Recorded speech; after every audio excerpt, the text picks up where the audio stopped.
Dire que les animés c'est pour les enfants, c'est ne pas être très ouvert. Si tu ne connais pas ta langue maternelle, ne t'intéresse pas à celle des autres d'abord. Lorsqu'on est enfant, on peut apprendre 5 langues en même temps. Envoyez les enfants au village. Moi, je vous jure que j'ai peur d'entrer dans un fleuve ou dans une grosse rivière à Yaoundé. Parce que moi, je sais que c'est pas mes ancêtres qui parlent à ces rivières-là. Mais dans mon village, Tu n'as peur de rien. non. Moi, j'ai déjà entendu des gens de la communauté dire, par exemple, qui n'aiment pas l'homme noir. Être africain, pour moi, ce n'est pas simplement vivre en Afrique ou être originaire d'Afrique, mais c'est penser Afrique. Moi, je pense qu'il y a une période de ta vie où tu dois plus penser à vouloir faire un Kamehameha que d'avoir une petite amie.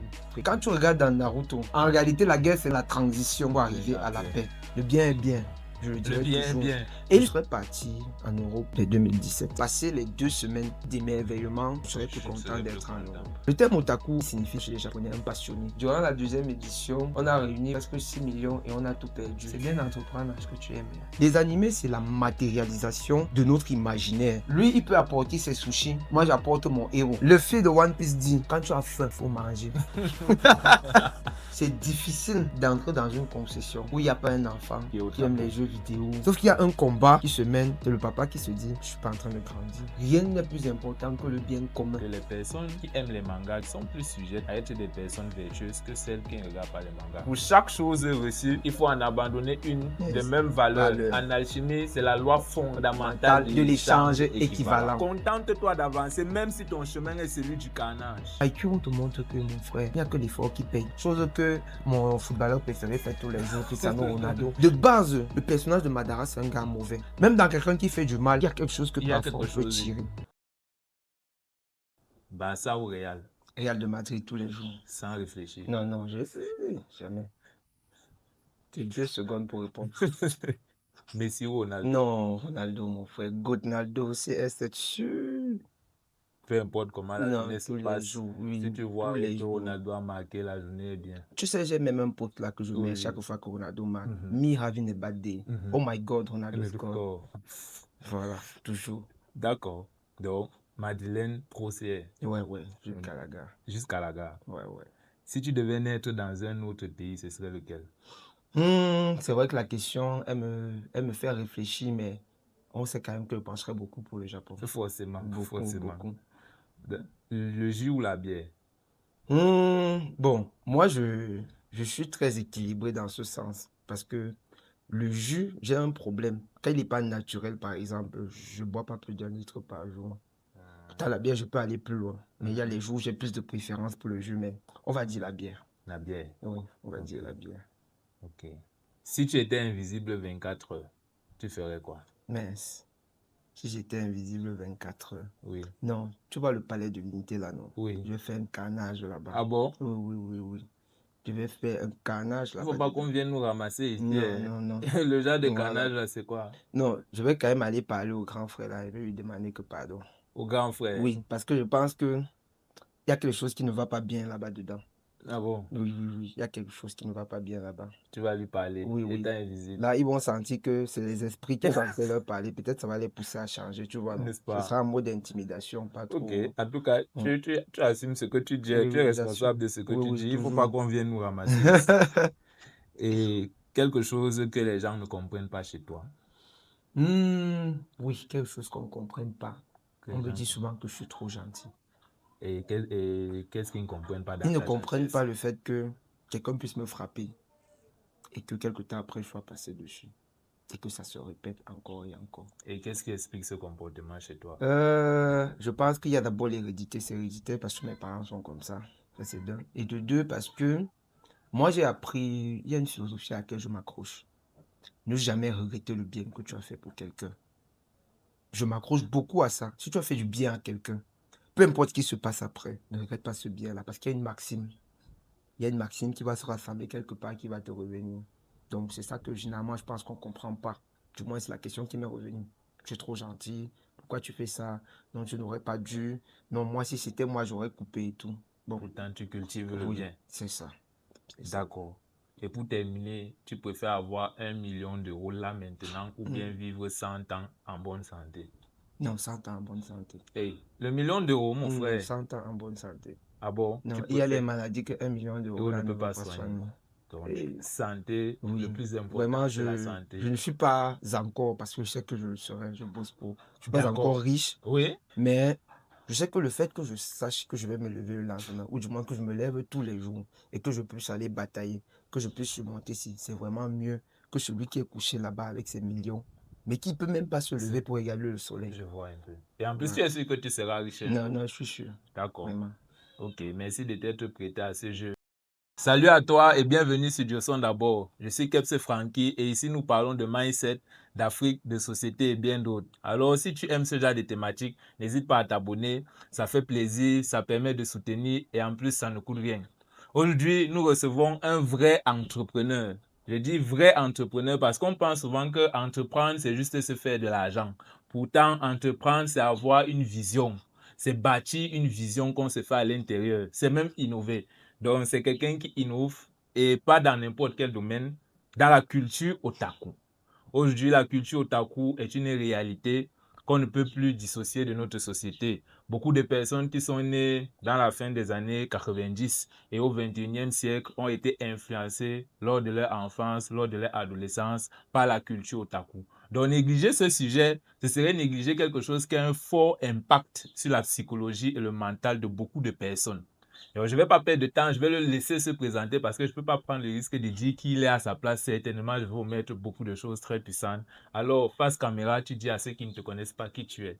Ok, bonjour tout le monde, merci Francky de m'avoir passé la parole. Donc, je suis Laurel Kana, Kana Kenfac, j'aime bien mon Kenfac.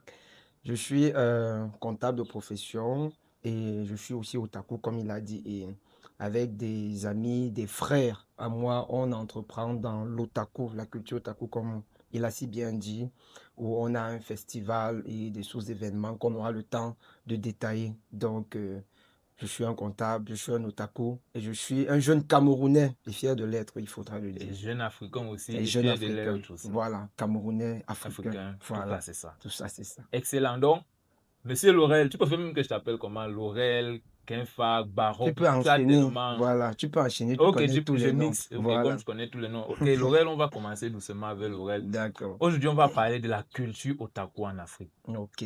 Il sera question de dire, est-ce que la culture otaku aliène l'Africain? Est-ce qu'elle peut permettre à l'Africain de savoir comment lui-même valoriser sa propre culture? Est-ce qu'elle peut être une source d'inspiration pour l'Africain? Donc, tu vois qu'aujourd'hui, on va aborder une thématique qui, de prime abord, peut paraître très spécifique, mais qui concerne en fait tous les Africains en général. Parce qu'aujourd'hui, même si on prend un parent qui n'a pas grandi avec les animés, ses enfants ont probablement grandi avec les animés. Si on prend quelqu'un qui, lui, n'a pas grandi avec les animés, il a probablement des amis qu'il côtoie qui ont grandi avec les animés. C'est qu'il y a une influence sur notre mindset, sur notre mentalité. Et il sera question de voir quel est le bon à tirer dans la culture otaku et quelles sont peut-être les dérives qu'il faut éviter. Donc, c'est un sujet très pertinent selon moi. Je suis très content que tu sois là pour qu'on en parle. Mais avant de commencer et d'entrer dans le vif du sujet, je te propose un petit freestyle. Vu qu'aujourd'hui, les otakus sont à l'honneur, on va quand même faire honneur aux otakus. Bien Donc, sûr. petit freestyle. Je vais te laisser choisir entre deux éléments otaku. Ça peut être deux mangas ou deux personnages. Et tu choisis en un seul mot. Ok. Pas de développement. Tu es prêt? Je suis prêt. Ok. Full Metal Alchemist Brotherhood ou Shingeki no Kyojin? Full Metal. Gojo ou Sukuna? Gojo. Gyome ou Akaza? Gyome. Demon Slayer ou Jujutsu Kaisen? Jujutsu Kaisen. Et pour finir, le plus fort de la génération miracle selon toi? Qui sait? Qui sait? La parfaite copie. D'accord. Tu vas quand même choisir aussi entre une liste de personnages. Ok. Naruto ou Akaza? Naruto. Naruto ou Eren? Naruto. Naruto ou Manigoldo? Naruto. Naruto ou Kurapika? Naruto. Naruto ou Roronoa Zoro? Naruto. Naruto ou Roy Mustang? Naruto. Naruto fait fort, hein? Naruto ou Sasuke? Naruto. Naruto ou Goku? Goku. Goku Itachi? Goku. Goku Manigoldo? Goku. Goku Gojo? Goku. Goku Doflamingo? Goku. Goku Levi? Goku. Goku Madara? Goku. Goku le Führer King Bradley? Goku. Donc Goku est universal en forme de base. Goku Et solo universal en forme de 99% de la fiction. That's it. 99,9. Ok, excellent.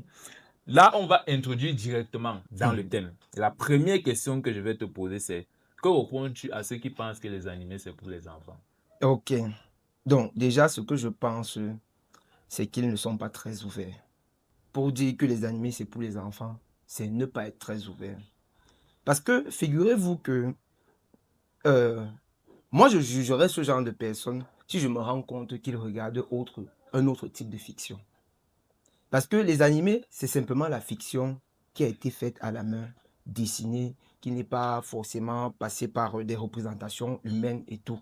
Donc, elle est beaucoup plus caricaturée, elle entre beaucoup plus dans notre imaginaire. Donc, dire que parce que quelqu'un aurait sorti, on va parler par exemple du style d'animé que les gens connaissent, le Shonen Neketsu, dans lesquels les Dragon Ball et Naruto entrent. Cette action qu'on retrouve à l'intérieur, c'est à peu près la même chose que tu vas retrouver par exemple dans Marvel, avec des super pouvoirs, avec des héros, avec des gens qui défient la nature et tout. Mais ces mêmes personnes ne vont pas te dire que c'est pour les enfants. Mais maintenant, peut-être parce que quelqu'un l'aura matérialisé en le dessinant de sa propre main, on va te dire que c'est pour les enfants. Dis-moi un peu, est-ce que si quelqu'un réalise un portrait de toi, il serait différent de celui qui t'a photographié? Est-ce que tu vas dire que lui, il t'a fait une image d'enfant, alors que celui qui t'a photographié t'a fait une image d'adulte? Absolument pas. C'est pareil, non? Pas. Voilà. Donc, au final, les animés, c'est la matérialisation de notre imaginaire, mais en forme de dessin qui nous laisse beaucoup plus de perspectives que ce qu'on aurait pu faire en étant humain. Donc, ce que moi, je pense d'eux, c'est seulement qu'ils ne sont pas très ouverts. Wow.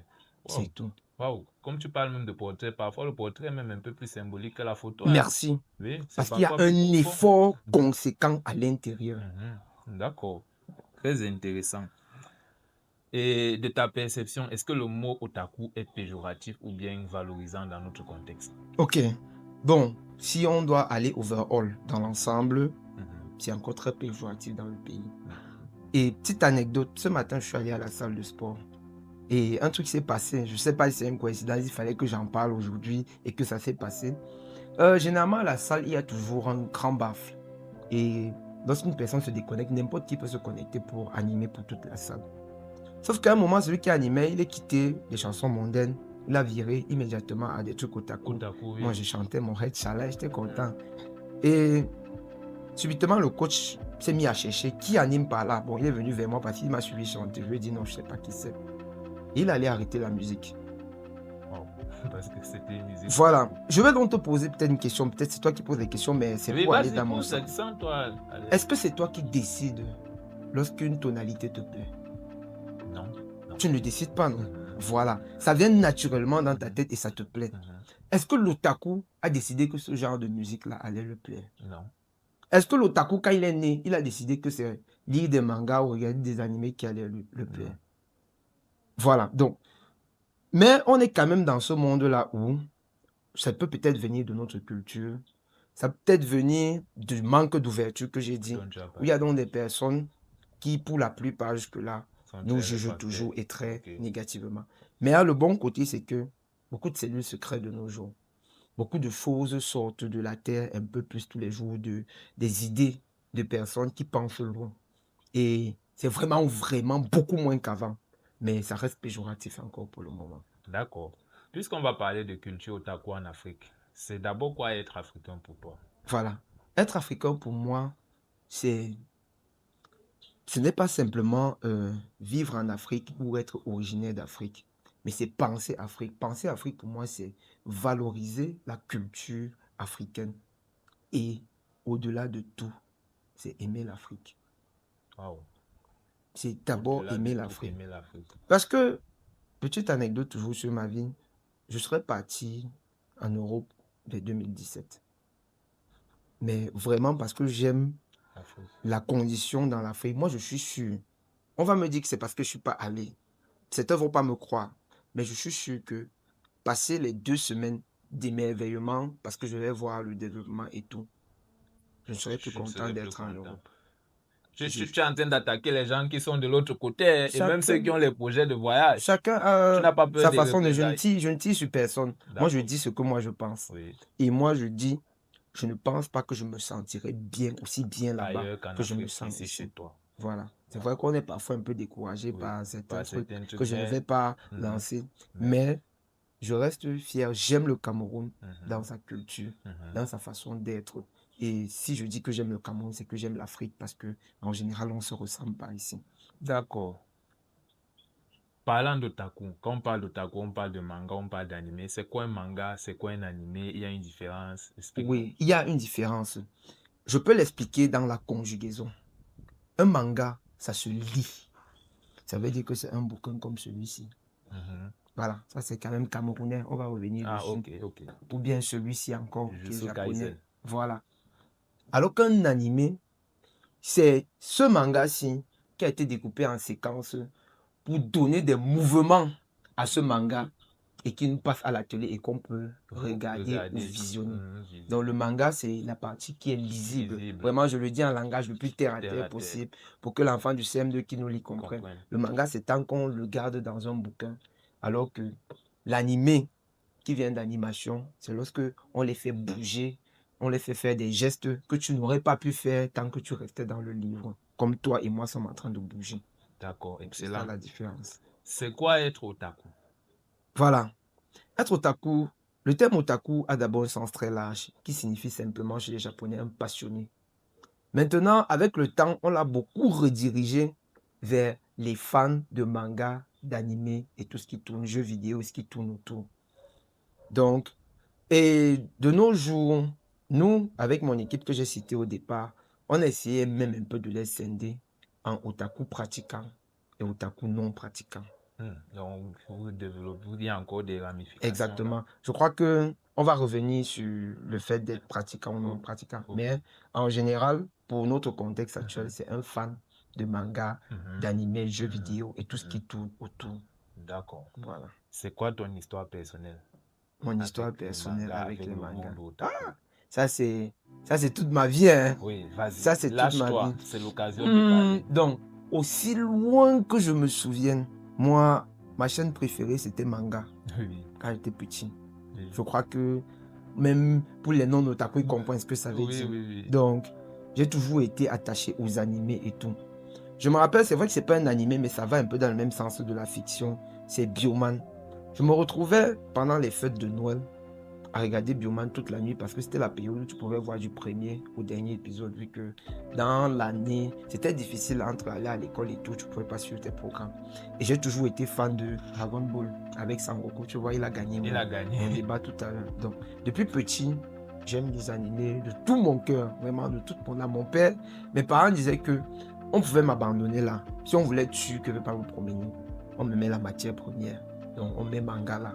Et on est sûr qu'on va venir me retrouver à la même position. Bon, il faudrait aussi avoir à manger et tout. Donc, c'est les besoins primaires. Donc, en grandissant, mon père, lui, il pensait que ça allait... Normalement, en grandissant, ça allait partir. Et moi-même, j'ai pensé ça, pour être honnête. Parce qu'il y avait aussi les grands frères du quartier. Eux, plus tard, ils ont commencé à s'intéresser à la musique, à autre chose. Sauf que chez moi, ça ne se passait pas comme ça. Plus je grandissais, plus je découvrais les nouveaux mangas, plus ça m'attirait, plus ceux même que j'ai découverts avant devenaient meilleurs, plus on créait des animations et plus on créait des contextes qui m'attiraient encore au fur et à mesure. Au lieu de disparaître, la flamme continue à grandir. Au CM2, j'avais un camarade, Prince, il savait dessiner. Il était devenu l'un de mes meilleurs amis. Et ça n'a fait que renforcer cela. Entre les grands frères aussi, qui aimaient ça et qui achetaient les DVD. Donc, j'étais parfois, généralement, par rapport à mes amis, à la pointe de ce qui sort et ce qui ne sort pas, ainsi de suite. Je savais exactement que Naruto était à tel niveau parce que les grands frères achetaient ceci. Ça n'a fait que nourrir la flamme. Arrivé en 6e, c'est encore pire. Je tombe carrément avec tout un groupe de dessinateurs. On crée carrément en 6e ce que nous on avait appelé le Draw Club, le club de dessin. On a dessiné ensemble jusqu'en 3e. C'est là-bas que on s'est séparés pour la plupart. D'autres sont allés dans d'autres établissements. J'ai continué dans le même. Et maintenant, avec l'avènement et la vulgarisation de l'Internet, ça a explosé. Tu te rends compte que ce qu'il te fallait attendre le DVD pour connaître, il suffit que tu réussisses à économiser son argent de poche, 100 francs, 200 francs, aller payer au cyber 300 francs pour l'avoir en temps et en heure. Mieux encore, tu économises assez longtemps, tes 2000 francs, tu t'achètes une clé USB. Tu peux carrément télécharger et garder sur ton support. Du coup, c'est comme ça que la flamme a encore plus grandi. Sauf qu'il y a un combat qui se mène. C'est le papa qui se dit, je ne suis pas en train de grandir. Parce que ce soit les mangas, les animés, les jeux vidéo. Tu étais toujours dedans. Accro. Il jugeait que tu es Exactement. Exactement. Il jugeait que j'étais trop vieux. J'arrive à l'université, ça ne change Ça pas. change pas. Non, ça devient pire parce que il m'achète alors une machine performante. La machine est capable de jouer tous les jeux qui sortent sur le moment. Mon frère, Tu as c'était joué. la meilleure époque de ma vie. J'ai joué. Sachant que un truc qu'il ne remarquait pas, j'ai appris à refaire un système d'ordinateur, le système d'exploitation. Parce qu'il fallait que j'ai le système adéquat pour jouer au jeu que je voulais jouer. Parfois, pour mettre un autre jeu, il fallait que tu changes l'ancien système. Donc, j'ai eu une facilité avec l'informatique parce que je voulais jouer. Ça, c'était un point positif, par exemple, qu'il ne voyait pas. Mais c'était là. Et puis, quand j'arrive à l'université, c'est là que je me rends compte qu'en réalité, j'aimais les mangas, mais je n'étais pas otaku. Parce que j'étais encore dans ma bulle. C'est là que je découvre qu'il y a des gens qui ont commencé à oser. Il y a même un festival qui existe sur le moment qui s'appelle Anime Party, qui n'est plus, qui est devenu le Geek Ball, mais qui n'a pas continué. Bon, je crois qu'il y a d'autres qui ont la relève, on va revenir dessus. Et puis, je rencontre des gens, je vais parler du groupe qui s'appelle OG, dont tu es le fondateur. Je ne suis pas le fondateur, c'est Zangoul. Zangoul. Donc, Zangoul est le fondateur, dont tu fais partie. Et c'est toi qui m'en parles. Où est-ce que tu te souviens? Je me souviens d'un groupe de foot. Dans un groupe de On football. venait de jouer une quiz, un duel, toi et moi. Exactement, on avait fait un duel qui était passionnant. Toi et moi, toi tu es pro Messi, je suis pro Ronaldo, mais en dehors de quand on parle de Messi Ronaldo, personne ne peut savoir comment on s'entend. Voilà. Du coup, je te dis, gars, j'ai essayé de créer des groupes par-ci, par-là, mais ça meurt toujours. Ça meurt toujours. Et puis tu me dis que viens dans le groupe. Si. Ça ne peut pas mourir. Ça ne va pas mourir. Je me rappelle, 3 mois après, tu étais revenu me dire que tu sens que c'est un groupe qui va mourir ici. Parce que tu te souviens bien, j'avais une spécialité quand je suis entré dans le groupe. C'était le gars qui faisait les cuisses sur des animés que personne ne connaît. Je me souviens Parce que la période, j'étais à mon prime. Je visionnais tout. Je visionnais, Seigneur. Donc, après ça, donc, le groupe, il s'appelle Otakus Gang. Vraiment, celui qui veut rejoindre, il peut rejoindre. Nous, on est ouvert. Qui est devenu une famille aujourd'hui. Oui, oui. Après Otakus Gang, je suis aussi entré dans plusieurs petits groupes. J'ai commencé à devenir actif sur Facebook. J'étais même devenu modérateur d'un groupe Facebook qui s'appelle Univers Anime, qui est pour moi le plus grand d'Afrique aujourd'hui, avec près de 300 000 membres. Wow. J'ai dû laisser la modération parce que je suis quelqu'un qui aime, quand il fait quelque chose, il aime bien le faire. À un moment, je savais que je ne pouvais plus remplir mes fonctions de modérateur. Je leur ai dit oui. Mais je suis toujours en contact avec les gars de là-bas. Donc, c'était la période où j'étais extrêmement actif sur Facebook. Et particulièrement pour le football et pour les animés. J'avoue que je ne m'intéressais même pas trop aux informations en tant que tel. C'était ça que je faisais principalement. Et puis, dans OG donc, je rencontre quelqu'un qui, pendant la période, elle s'appelait Lee Annie. C'était son pseudo. Vous savez que nous, otaku, en général, on a toujours un pseudonyme. Toi, tu as calqué le tien sur un petit truc discret, le D. Oui, on en reparlera. On en reparlera, voilà. Donc, je rencontre Lee Annie qui s'appelle Diane Beng. Et son autre pseudo, c'est Diane Polo. C'est comme ça qu'on la connaît surtout dans la communauté. Et puis, c'est une fille très ouverte, une fille très bien. C'est une sœur à moi de nouveau. Tu lui rends hommage? Oui, je lui rends vraiment hommage. Et un jour, je vois elle publie sur un festival qui va avoir lieu. Je vous jure que quand elle publiait, moi j'ai pensé que c'était des Occidentaux qui sont venus organiser un truc ici au pays. Je ne pouvais pas imaginer que c'était nous autres Camerounais qui faisions un truc qui avait l'envergure dont elle me parlait. Du coup, je ne m'y intéresse pas beaucoup parce que moi, Camerounais, qui est mon pays, moi, je voulais soutenir plutôt une initiative d'ici. C'était la première édition du Camer Otaku Festival. Et puis, lorsqu'elle finit, c'est là que je lui pose les questions. Je vois elle disparaît après et elle revient. Et elle me fait savoir que c'est elle qui est à l'initiative avec quelqu'un d'autre. Et c'est comme ça que je rejoins le Camer Otaku Festival et que par mes efforts, j'entre directement dans le top management et on devient des entrepreneurs dans l'otaku. On va revenir dessus plus tard. Donc, en gros, c'est ça ma vie d'otaku. Et en entrant donc dans le Camer Otaku Festival, j'ai gagné ma plus grande bataille. C'est que mon père a vu que dans les mangas là, ce n'était pas seulement les mangas, mais qu'il y avait matière à faire quelque chose de ça. Excellent, excellent. Comme on parle de manga, tu as développé de très belles choses. Mais on va encore revenir dans le fait. D'accord. Est-ce que tu as 5 animés préférés? Si oui, lesquels? Oui. Le top 2 intouchable, Dragon Ball Naruto. Oui. C'est dans le reste maintenant que je peux me mettre à réfléchir. Naruto, c'est le premier ou c'est Non, Dragon Dragon Ball Ball. le premier? Dragon Ball first. Vraiment. Naruto, le talon juste en bas là. Mais je le mets en bas. Si on doit aller sur un troisième, il y a Jujutsu Kaisen qui m'a marqué aussi, qui est de cette génération aussi. Parce que je pense qu'il réfléchit trop sur l'ancienne génération, il va pomper le top 5 et puis ce ne sera pas très bon. Ce sera comme si de nos jours on ne prend rien de bon. Jujutsu Kaisen, il y a Domestic Nakanojo qu'on ne connaît pas. Et ça va surprendre les gens. Oui, de nos jours, je ne regarde plus beaucoup de shonen. Moi, je regarde les shoujo, la romance. Je ne sais pas pourquoi ce qui m'a dit. Moi, je risque de te juger. Non, il faut me juger.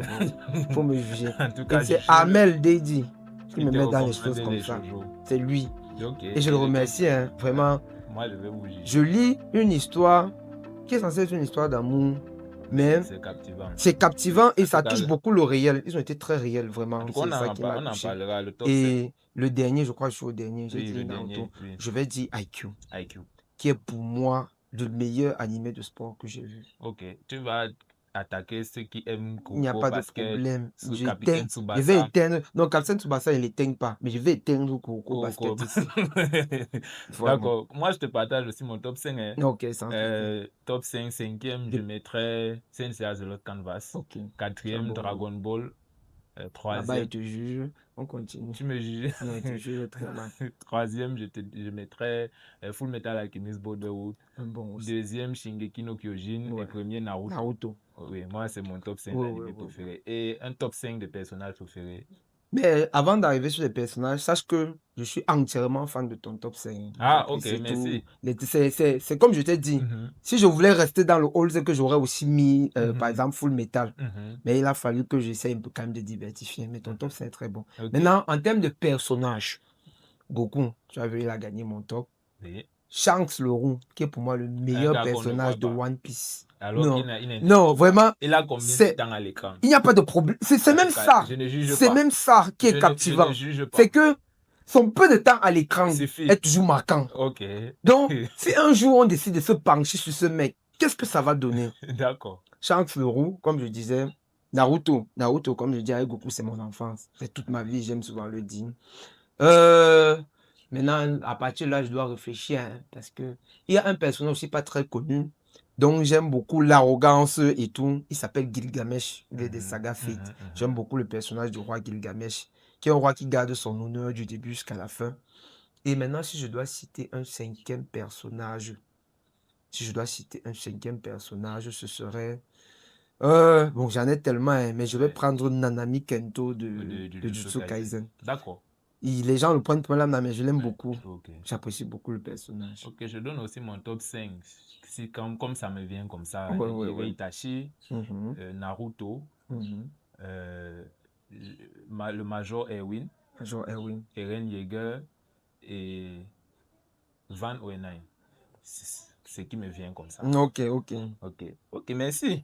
Merci de ce petit partage. Là, maintenant, on va alors parler des leçons de vie dans les animés. Ok.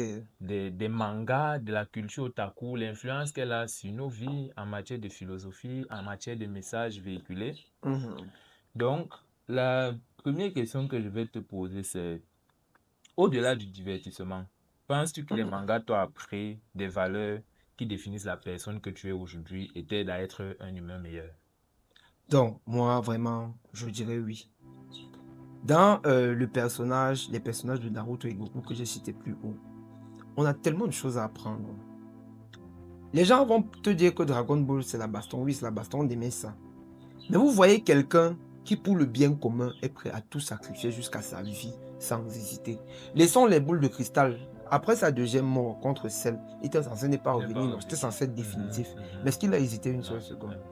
Moi, c'est aussi donc une valeur que moi je défends. Le bien dont je parlais au début. Le bien. Le bien est bien. Je le dirais toujours. Et il faisait le bien pour rien. C'est une chose on ne fait plus. Qu'on fait plus, on fait très peu de nos jours. Faire le bien juste pour le bien. Et Naruto va dans la même... Naruto, lui, alors, il défend une valeur qu'il y a d'autres personnages qui ont repris comme Asta. C'est la détermination. De nos jours, les gens se plaignent beaucoup. Je ne juge pas les gens, hein, mais les gens se plaignent vraiment beaucoup. Alors que il y en a que dans leur situation où ils se plaignent, ils peuvent simplement retrousser les manches et se et se battre. battre. Et se battre. Oh, quand tu suis le personnage de Naruto, c'est émotif. Il est parti de rien. Non, il n'est même pas parti de rien, il est parti de -1. Il était un paria. Il aurait pu se lamenter. Oui, il aurait pu même mal virer. Il aurait pu même mal virer. C'est vrai. Et je vais donner une sorte de conclusion pour que les gens comprennent un peu. Moi, on fait le festival Otaku. En général, on n'a pas une grande sécurité. Mais il n'y a jamais eu de bagarre dans notre festival. Je pense que ça témoigne du fait que la communauté Otaku, c'est des gens qui ne sont pas brutaux. Oui. Donc, je pense donc que cet ensemble de leçons entre le pouvoir de l'amitié qu'on chante tous les jours, que parfois on critique de nos jours, mais qui entre dans notre mémoire, la détermination et le bien pour le bien qu'on apprend tous les jours, qu'on arrive à ce genre de résultat où on réunit 3000, 5000 personnes et il n'y a pas de bagarre, pas d'incident. Et c'est pas qu'on ne vend pas de l'alcool, il y en a. Mais on n'a pas d'incidence. Pourtant, niveau sécuritaire, on ne vaut pas les autres grands trucs dans lesquels on trouve les bagarres. Là, je vous le dis. Et si je peux renchérir sur ce que tu dis, même de mon expérience personnelle, ce que j'ai pu observer, c'est que les personnes qui aiment les mangas, qui aiment regarder les animés, sont plus sujettes à être des personnes vertueuses que celles qui ne regardent pas les mangas. J'ai quand même pu observer. Moi, je le dis. Ils ne sont pas parfaits, mais ça, c'est une vérité. On peut s'insulter, se clasher sur les réseaux. Beaucoup même. Mais je dis les émeutes, les éclats de voix quand on est en présentiel, les bagarres, ça n'existe pas. Je crois que ça témoigne à suffisance de la bonne éducation que ce groupe de personnes a. Et comme on parle de ce que les mangas nous apportent, je peux aussi donner ma petite expérience. Je peux apporter quelque chose. Quand je regarde le concept d'Izanami dans Naruto, dans Naruto, la technique Itachi a utilisée pour mettre Kabuto dans l'illusion infinie. Qu'est-ce qui se passait? C'est que Kabuto revivait la même scène infiniment. Jusqu'à ce qu'il décide de se remettre en question. Il n'y a que la remise en question qui devait lui permettre de sortir de cette illusion infinie. Pour moi, c'est trop profond. Parce que ça enseigne quelque chose dans la vie. Tu vas revivre les mêmes choses, les mêmes difficultés, les mêmes épreuves tant que tu ne te remets pas en question. C'est ça l'enseignement des animés. Je trouve ça très profond. Non, c'est profond. Et on va repartir sur Naruto. De base, le personnage de Madara, c'est un gars mauvais.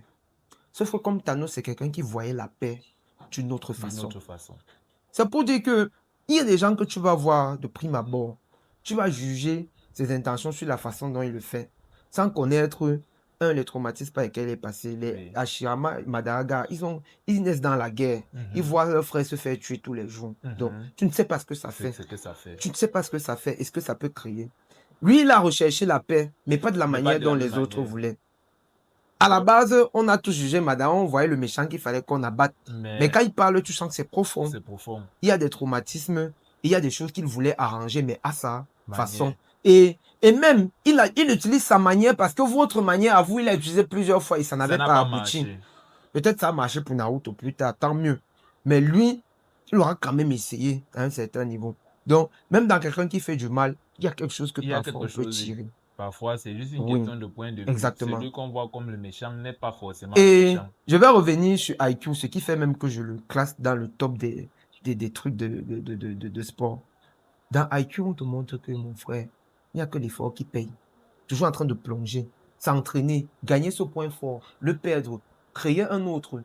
Le point fort, s'il ne marche pas contre tel autre, il faut t'adapter, il faut recréer, il faut retravailler, il faut s'entraîner et se réentraîner. Chose que mon footballeur préféré fait tous les jours, Cristiano Ronaldo. Et chose qui fait que j'aime aussi Messi, parce qu'au-delà de ce que les gens disent, il est talentueux, mais il bosse. Il bosse beaucoup. Donc, c'est une chose que tu apprends à IQ. Les gars s'entraînent, ils se réentraînent. Ils ne s'attardent pas sur une victoire trop large. Non, non, non. C'est le même entraînement, sinon plus. Le mindset du guerrier. C'est le mindset. D'accord. Peux-tu me donner quelques citations de manga avec leur auteur et ce qu'elles t'ont appris? Ok. Bon, je vais commencer par qui? Pain. Pain dit que la haine, je ne sais pas si c'est la haine engendre la guerre et la guerre engendre encore la haine et c'est ainsi que le cycle se répète. Donc, c'est pas exactement ces mots, mais c'est ce que j'ai compris de ce qu'il a dit. Et c'est réel. Il était dans un monde de guerre où il a vu ses amis se faire charcuter devant lui. Et lui-même, il a pris ce même cycle. Il a voulu rétablir la paix comme il le voulait, Et il sans a aussi engendrer fait la du mal à guerre. d'autres Il a fait du personnes. mal à d'autres personnes. Et ça fait Et pitié. c'est ainsi que le cycle a continué. Une station pour faire rire. Le fil de One Piece dit, quand tu as faim, il faut manger. Ça, c'est la vérité. Est-ce qu'il a alors menti? Non, il n'a pas menti. Non, quand tu as faim, il faut manger. C'est clair et net, c'est simple. Je ne sais pas si tu as un truc que tu peux dire.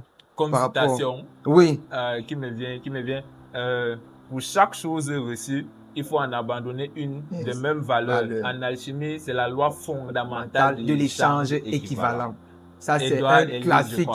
C'est un classique. Tous Ça, ceux c'est qui ont un regardé les classique. animés Full Metal Alchemist, Oui. mais c'est puissant. C'est puissant. C'est la vie en elle-même. C'est puissant. Tu ne peux pas vouloir certaines choses sans sacrifier des trucs pour ça. Et c'est là quand même que ça rejoint rapidement une loi physique qu'on connaît, la loi de Lavoisier. Exactement. Rien ne se perd, tout se transforme. Ça veut dire que si tu veux obtenir le feu, il va falloir brûler le bois. Si tu veux le charbon, c'est le bois, c'est après avoir brûlé le bois que tu obtiens le charbon. Et si on pèse la masse des cendres plus le bois, on va te retrouver, plus le charbon, on va te retrouver la masse de ce bois-là qu'on avait de bas. Ici, clair, c'est limpide. On te l'a expliqué d'une autre façon. Je vais te donner quelques citations. Tu devines l'auteur. Ok. Nous sommes tous aveuglés par nos convictions profondes. Nous sommes tous aveuglés par nos convictions profondes. Ça me parle, hein? Trouve même l'animé. Propose même l'animé. C'est pas de Full Metal. C'est Naruto. Dans Naruto. Ça peut être quel personnage? Itachi. Le personnage le plus sage. Nous sommes tous aveuglés par nos convictions profondes. Oui. La vérité distribue des désespoirs bien pensés pour punir tout péché d'arrogance humaine. C'est pas Dieu dans Full Metal. C'est Père, oui, C'est Père, non. Mais Dieu, il a tous les noms. Il avait dit que tout ça son nom, c'est Père. Il dit que la vérité distribue des désespoirs bien pensés pour punir tout péché d'arrogance humaine. C'est ça. C'est magnifique. Détaché. Ok. Contente-toi d'avancer, même si ton chemin est celui du carnage. Contente-toi d'avancer, même si ton chemin est celui du carnage. Non, là, je ne vois pas. C'est Itachi qui dit ça, je crois. Et ça lui ressemble. Et c'est beau, hein. Et c'est contente-toi d'avancer, même si ton chemin est celui du carnage. Et le gars a tellement aimé son frère. Oui, il a tellement aimé son frère. Ok, une autre. Les pirates, ce serait le mal, la marine, la justice, les valeurs, ça va, ça vient, ça a déjà changé tellement de fois. Il y a des gamins qui n'ont jamais connu la paix et d'autres qui n'ont jamais connu la guerre. Comment veux-tu qu'ils aient les mêmes valeurs? Doflamingo. C'est sa vie que tu venais de raconter là. C'est la vie de Doflamingo. C'est littéralement. Et pour finir, toute l'arrogance du monde ne remplacera jamais une bonne préparation. Toute l'arrogance du monde ne remplacera jamais une bonne préparation. Oh, ça me parle. Assassination Classroom. Ça me parle. Assassination Classroom. Toute l'arrogance du monde. Koro Sensei. Oui, c'est lui. Ouais. Il disait ça, je crois que c'était à Nagisa. Oui, soit c'est lui, soit c'est Karma. C'est pour dire, même si tu crois que tu es trop fort, prépare-toi. Et c'est l'assassin numéro 1 qui te dit ça. Oui. Même si tu es talentueux, peu importe à quel point tu es talentueux, prépare-toi parce que si tu ne t'entraînes pas, ton talent ne te servira à rien. Ça ne te servira à rien. Cristiano Ronaldo et Messi le prouvent chaque jour. Avec maintenant ceux qui ne l'ont pas fait, Ronaldinho, Ronaldo R9, Neymar, Eden Hazard. Donc c'est ça, et c'est la vérité. Et tu vois donc que si tu es ouvert d'esprit, tu vas te rendre compte que dans ce que tu vis dehors là, dans ce que tu vis dans la vie réelle, on te remet les mêmes choses à l'intérieur et parfois mieux expliquées et mieux étayées. Exactement. Maintenant, on va parler des thématiques sociales profondes de notre monde qui sont abordées dans les animés que tu connais. Est-ce que tu peux nous en donner quelques-unes, quelques animés et des thématiques qui ont été abordées? Ok. Qu'est-ce que je peux même citer? Bon, si on prend seulement le cas de Full Metal Alchemist, il y a déjà, comme ils ont dit, le principe de l'échange équivalent qui rejoint la loi de Lavoisier, comme j'ai dit, et qu'on peut citer d'une autre façon, comme quoi, pour obtenir quoi que ce soit sur cette terre, il faut faire des sacrifices. Toujours. Il faut faire des sacrifices. Ça peut être un sacrifice de soi. Ça peut... Et bon, je ne suis pas en train d'aller motiver les gens qui vendent les gens là. Vraiment, le sacrifice, c'est surtout effort que je mets en avant. Parce qu'il y a même d'abord une conclusion qu'on tire à la fin de ça, c'est par exemple quand ils ont voulu La ressusciter leur mère. transmutation humaine. Ça Il n'a y pas a, il y a des marché. choses qui Rien ne dépassent le la- commun des des mortels. Rien ne vaut la Or, vie. eux, ils étaient surnaturels, ils avaient les Des pouvoirs. pouvoirs. Mais au final, Ils ils n'ont n'ont pas pas pu pu recréer la ressusciter leur vie. mère. Oui. Voilà, Rien ne donc vaut la vie. rien ne vaut la vie. Donc voilà par exemple deux thématiques. Et Mhm. aussi, quand tu regardes dans Naruto, tu vas te rendre compte que on te dit que la guerre n'est pas bien. Mais on te dit aussi que la guerre est souvent nécessaire pour arriver à la paix. En réalité, la guerre, c'est même généralement la transition pour arriver à la paix. Et on t'enseigne aussi que ce n'est pas forcément ceux qui sont vus comme les gentils qui convoitent le plus la paix. Donc chacun a sa façon de rechercher la paix. Donc il y a plein de thématiques comme ça. Dans Dragon Ball, moi ce que je retiens comme thématique, c'est que rien n'est plus important que le bien commun. Parce que l'ensemble des sacrifices, pourquoi moi combien de fois, je ne sais pas, c'était pour le bien commun. Ça n'a jamais été pour son propre bien. Jamais. Il meurt contre son frère Raditz. Parce que s'il ne le fait pas, Raditz va détruire la planète. Il meurt contre Cell parce que Cell a gonflé. Il veut détruire carrément le système solaire. Et à chaque fois, c'était sans hésiter qu'il est mort. Moi, je pense que toi-même, tu as des thématiques qui t'auront marqué. Par exemple, le racisme dans One Piece, tu vois, dans l'arc de l'île des hommes poissons, on aborde le racisme, on aborde la discrimination, on aborde l'oppression. Il y a même le racisme dans Full Metal. Oui, il y a même le racisme du cheval. Même dans l'attaque des Titans avec les Eldiens. Il y a ces thématiques-là qui sont abordées. L'oppression sociale et la domination des classes dominantes, comme les dragons célestes dans One Piece. Oui, il y a aussi la géopolitique. Dans Naruto, il y a les 9 démons à queue. Oui. Qui sont en fait une arme de dissuasion comme le nucléaire. Comme le nucléaire est dans notre monde, exactement. Et dans Naruto, il y a 9 puissances, il y a 9 démons à queue.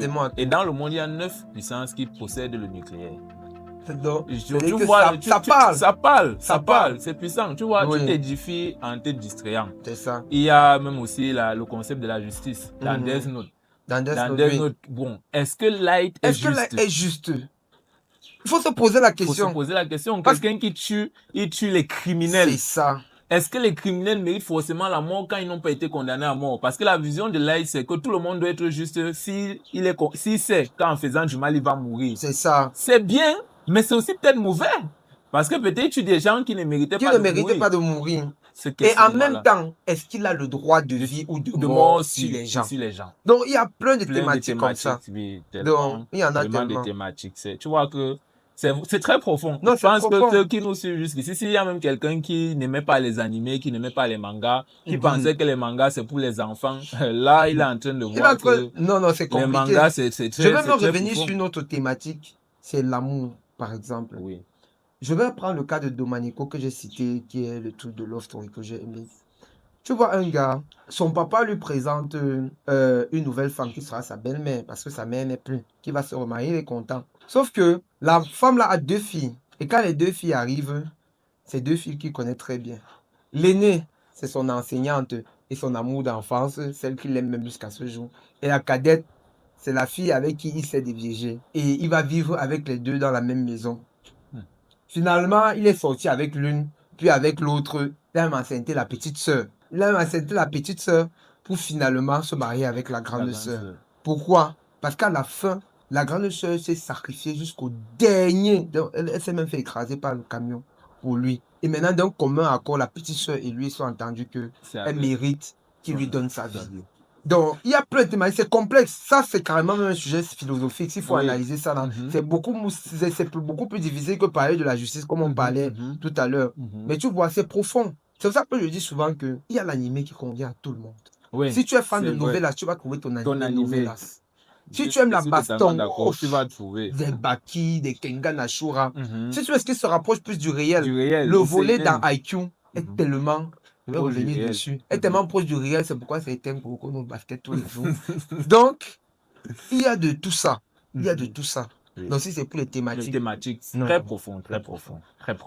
Alors là, on va parler du choc de culture. Parce qu'on ne doit pas oublier qu'on parlait de culture africaine et de culture otaku. Là, dans un premier temps, on a un peu parlé de ce qu'est les mangas, de ce qu'est être otaku, de l'influence psychologique et mentale que la culture otaku a. On va un peu parler donc de ce qu'elle est en Afrique et du choc de culture.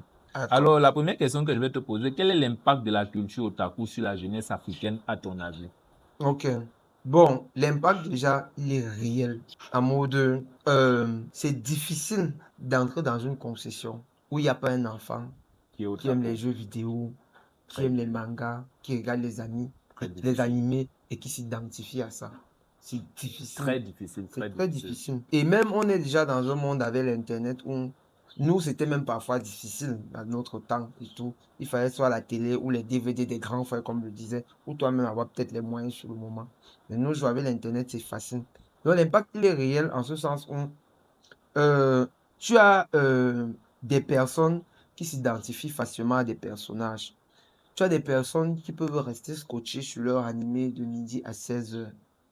Tu as des personnes qui ont développé ce qu'on appelle le cosplay, le déguisement en termes d'anime et de Comme ce manga, que tu portes comme ce là. que je porte. Maintenant, je voulais revenir sur ceci. Tu as remarqué mon habit, ça s'appelle un aori. Ça vient surtout du Japon et tout ça. Et c'est très présent dans les animés. Tu vas voir les tenues des profondeurs, c'est principalement le modèle. Oui. Mais maintenant, quand tu regardes, le pain, c'est un modèle afritude. Wow. Et ça se marie parfaitement. Wow. Ça veut dire qu'à un moment, Mhm. les deux peuvent se Se rencontrer. rencontrer. Les deux peuvent se rencontrer. Donc, l'impact, il est clair parce que la jeunesse est très éduquée parce qu'ils voient à l'intérieur. Ça veut dire que s'ils ne sont même pas bien orientés dans les mangas et animés qu'ils regardent, il y aura un problème. Moi, j'ai déjà entendu des gens de la communauté dire, par exemple, qui n'aiment pas l'homme noir. On se pose des questions. Je lui ai demandé que ça veut dire que tu ne m'aimes pas. Il me dit non, pas dans le sens que j'ai dit c'est la même chose. Tu ne peux pas te retrouver en train de dire que tu n'aimes pas l'homme noir, toi en tant qu'Africaine et tout. Et tu es même fier de le dire. Et tu dis carrément que ce n'est pas toi qui fais, non. Ça veut dire qu'il y a un problème. Donc, il y a aussi beaucoup de négatifs à l'intérieur. On va en parler. Il y a beaucoup, oui, mais continue. Voilà. Donc, l'impact vraiment, il est réel entre des personnes qui s'éloignent complètement de notre propre culture au détriment. Quelqu'un va te dire que ma vie, c'est en Asie. Oui. Et puis, sachant donc qu'il y a des choses qu'on combat dans notre pays, telles que l'homosexualité, les animés ont aussi beaucoup tendance à nous ramener vers ces choses-là. Il faut le dire, ça existe beaucoup. Ça existe beaucoup. Mais tant qu'on reste dans un cadre qui est dans quelque chose qui est bien cadré, où les parents restent quand même à l'écoute de ce que les enfants font, ils peuvent bien les rediriger vers la partie des animés qui va leur faire grandir normalement. Pourquoi je parle de grandir normalement? Moi, je pense que j'ai fait les bonnes choses aux bons âges grâce aux animés. Parce que moi, je pense qu'il y a une période de ta vie où tu dois plus penser à vouloir faire un kamehameha que d'avoir une petite amie. Oh, les enfants de nos jours sont très précoces. Moi, c'est les animés qui m'ont évité d'être précoce. Et je suis très fier quand je parle de ça, du fait que je n'ai pas été précoce dans le fait de chercher les femmes et tout. Je n'ai pas brûlé les étapes. C'est quelque chose qui nous impacte beaucoup. Donc, les animés, vraiment, ça a beaucoup de points positifs comme négatifs. Ça a beaucoup de points. Je pense que un enfant qui est otaku et qui est recadré, ça va l'empêcher d'être émancipé très tôt. Ça va lui apprendre des valeurs que lui-même, il ne va pas s'en rendre compte. Et ça va le pousser souvent à se dépasser. D'accord. On a accepté le cinéma occidental, les films de science-fiction, la musique occidentale. Mais qu'est-ce qui fait que le monde otaku aujourd'hui, il y en a qui critiquent encore pas mal? Qu'est-ce qui, selon toi, coïncide? Bon, il faut dire quand même que la réalité, même si on se le cache encore, c'est que le Cameroun est encore très sous-développé. Et l'Afrique en général. Et ici, on a beaucoup de mal à s'intégrer d'autres mentalités, sauf quand ça vient par la force. Quand généralement on a le choix, on est très sceptique.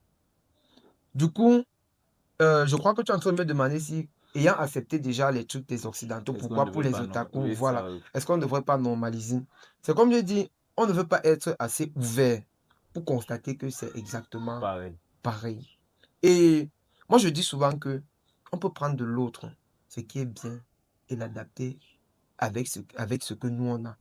Comme j'ai pris un pain à friture aujourd'hui, et j'ai fait un aori avec. Parmi mes openings préférés dont je t'ai parlé, il y a un qui s'appelle Mirage. Mirage est très récent. C'est un groupe là qui chante ça. Je crois qu'il s'appelle Creepy Notes. Mirage, c'est une chanson qui est afro-asiate. Ils ont utilisé des tonalités afro pour chanter un truc en japonais. Moi, ça m'a marqué. Ça m'a tellement plu parce que c'est un concept auquel je pensais, mais n'étant pas musicien, ne sachant pas à qui je peux vraiment m'adresser, je n'ai pas pensé.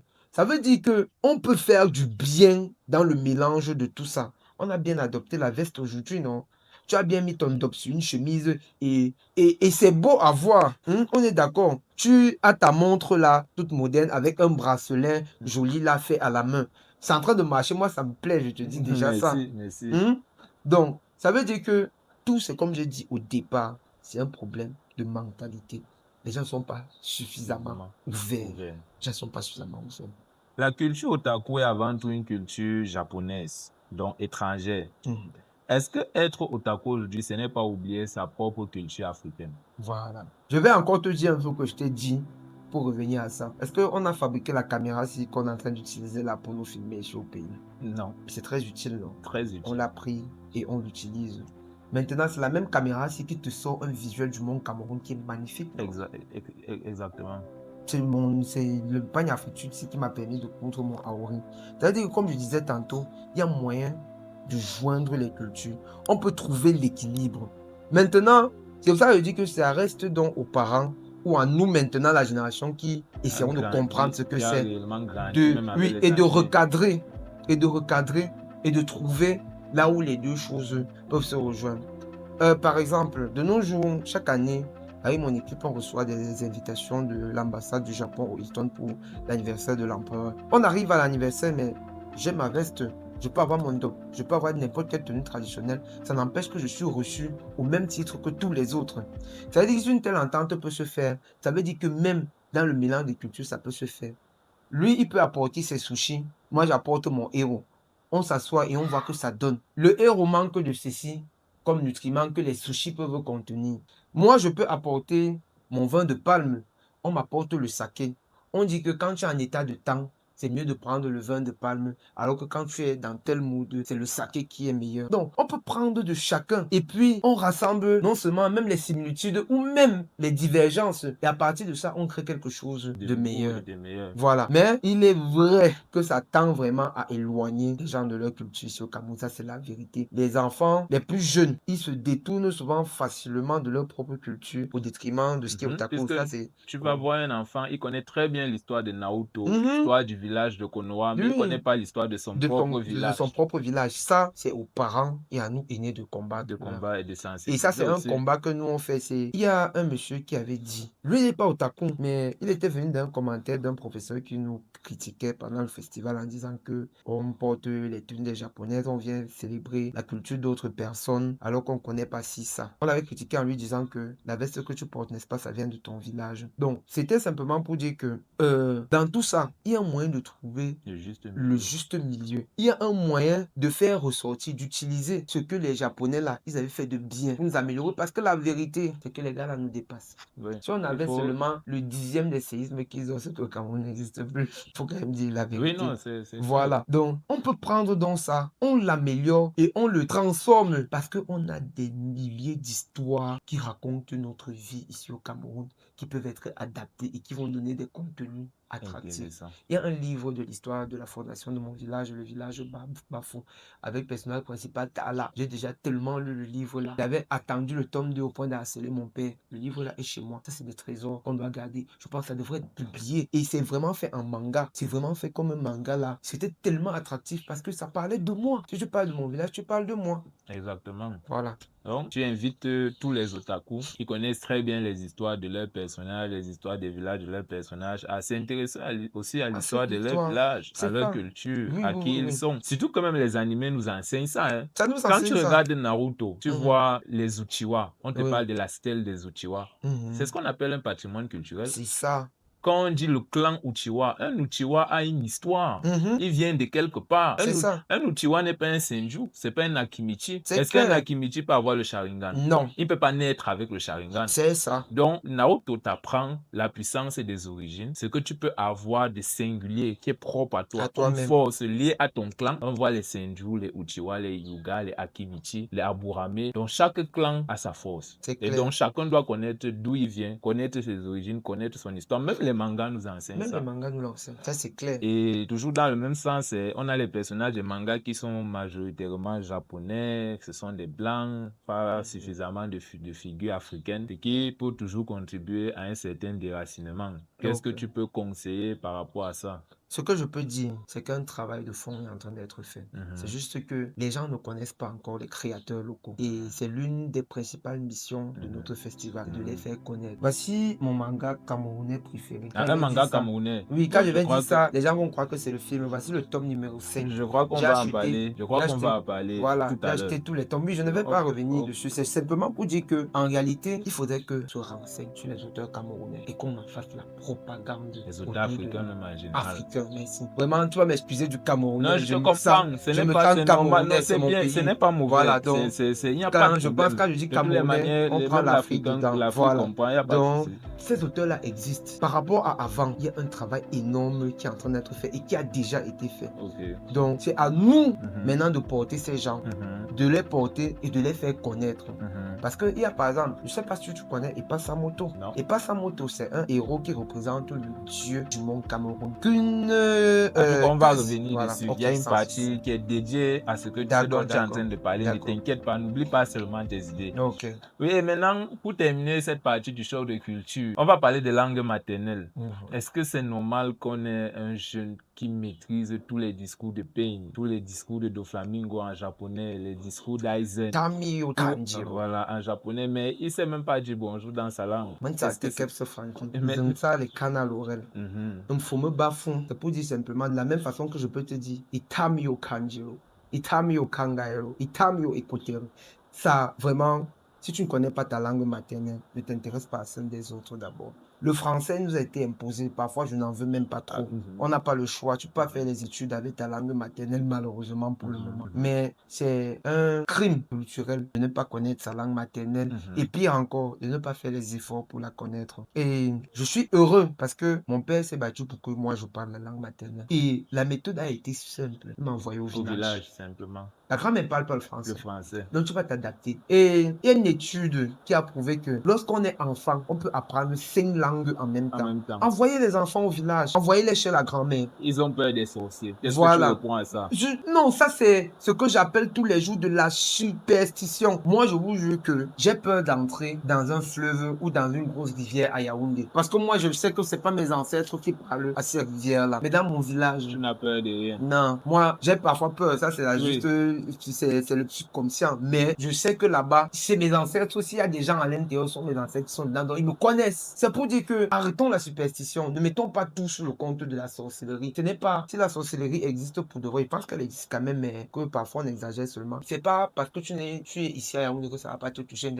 Il y a même plus de sorcellerie. Voilà, merci. Il y a plus de sorcellerie. Merci, puisque la sorcellerie tue même le développement. Bien sûr. Je avec pense tout le monde qui est ici, on peut faire croire qu'il y a un mélange. Au village. Le sorcier de ton village, même tu le connais. Tu sais même où tu peux le prendre. Celui d'ici, tu sais qu'il prend sa force où. Tu vois.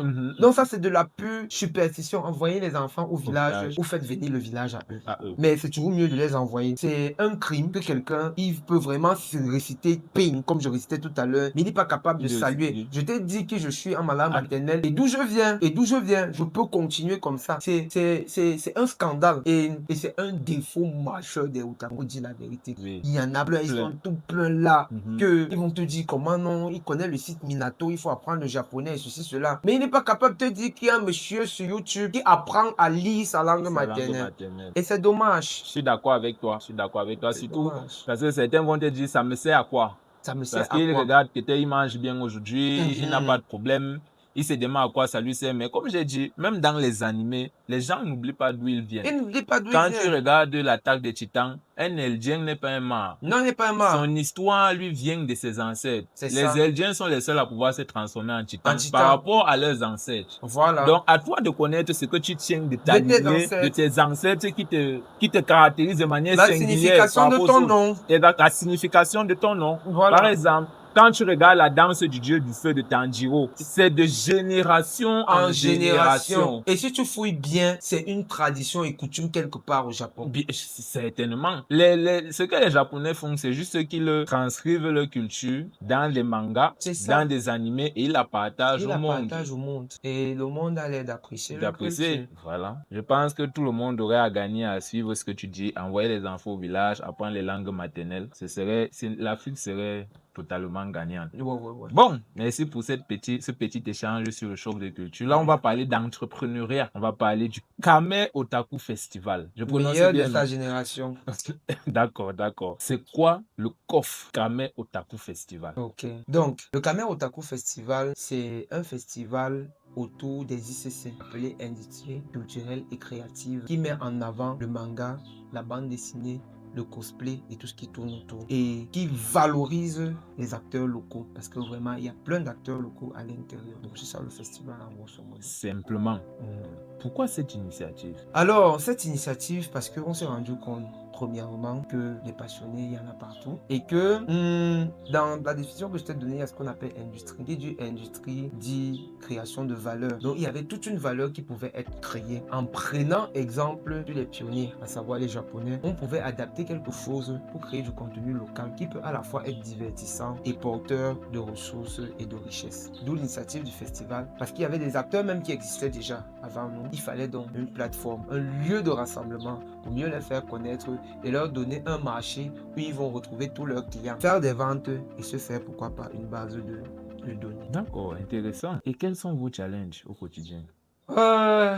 Les challenges, c'est le premier challenge, c'est qu'on a vraiment besoin de support institutionnel. On a vraiment besoin d'appui institutionnel, que ce soit les ministères, les sponsors et tout. Parce que faut dire qu'on va à la 5e édition et pas facile tous les jours.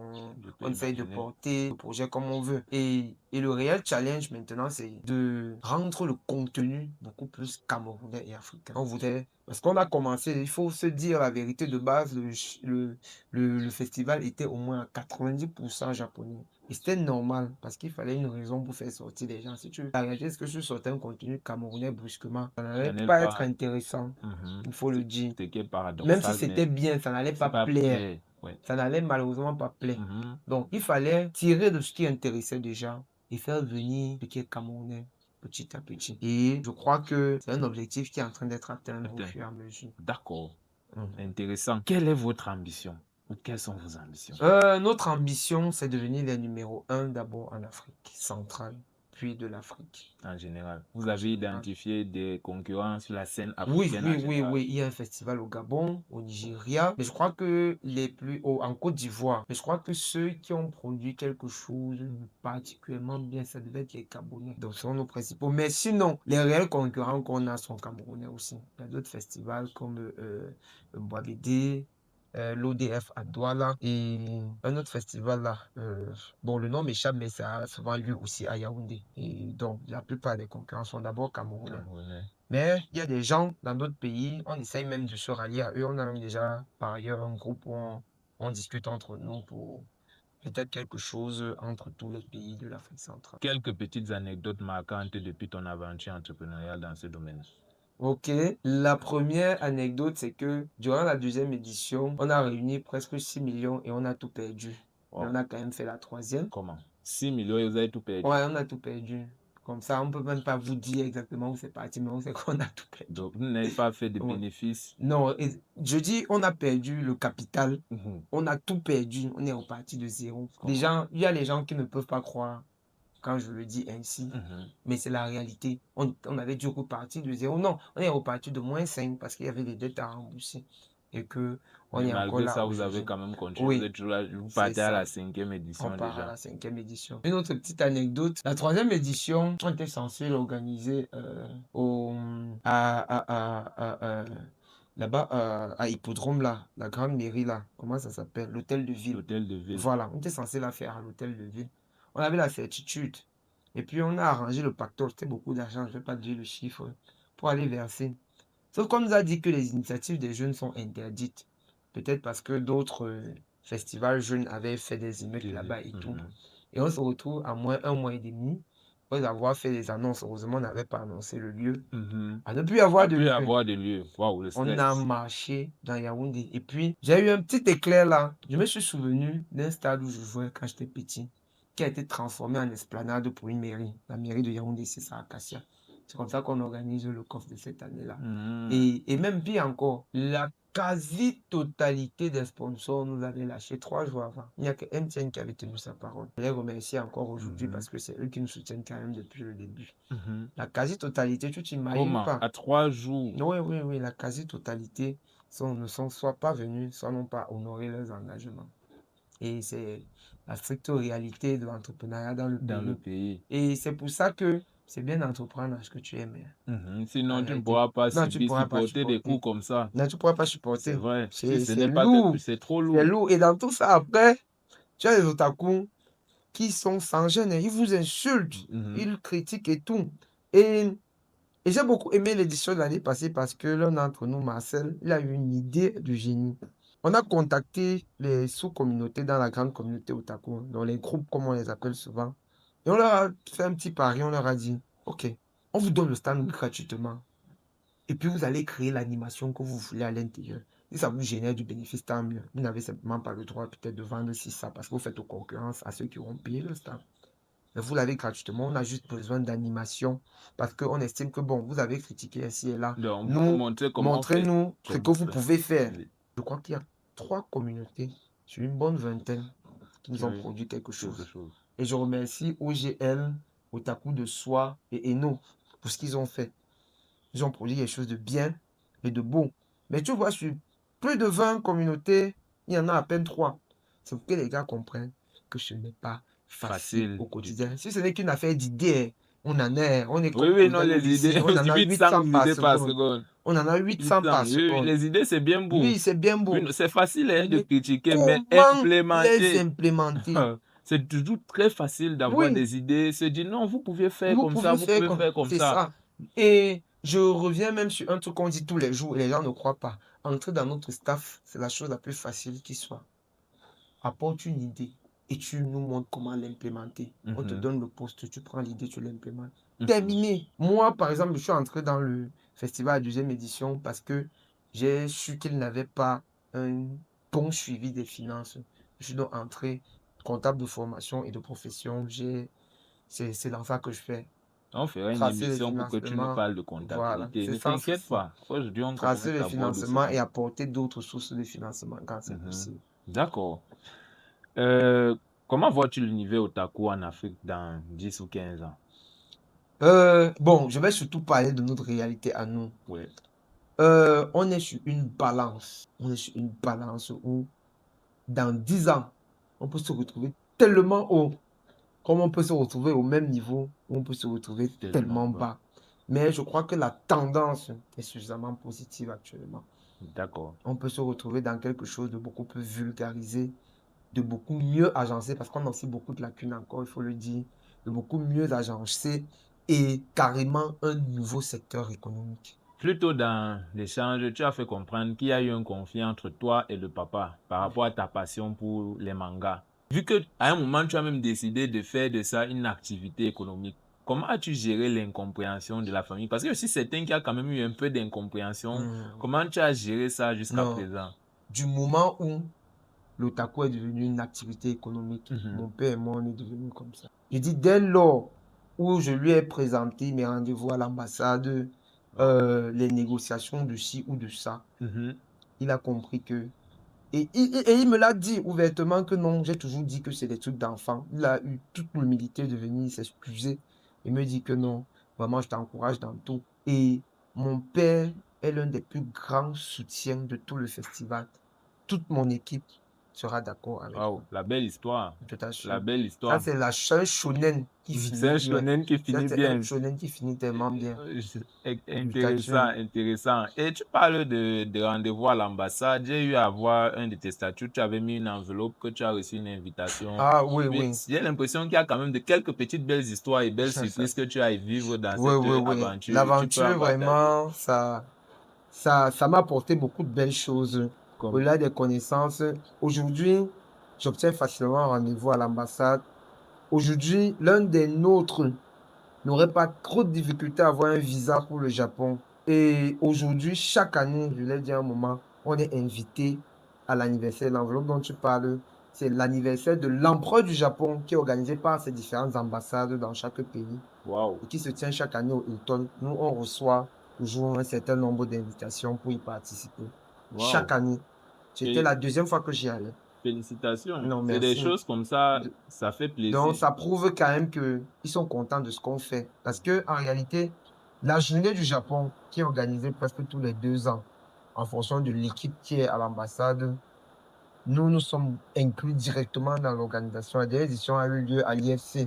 Moi, ceux qui étaient m'ont vu. J'étais sur la scène, j'étais partout, je montais, je descendais. Donc, on a une collaboration très étroite avec l'ambassade du Japon. C'est vrai que l'année passée, ça ne s'est pas passé comme on le voulait. Il y a eu beaucoup de choses qui n'ont pas marché, surtout de leur côté. Et on espère qu'ils vont arranger ça cette année.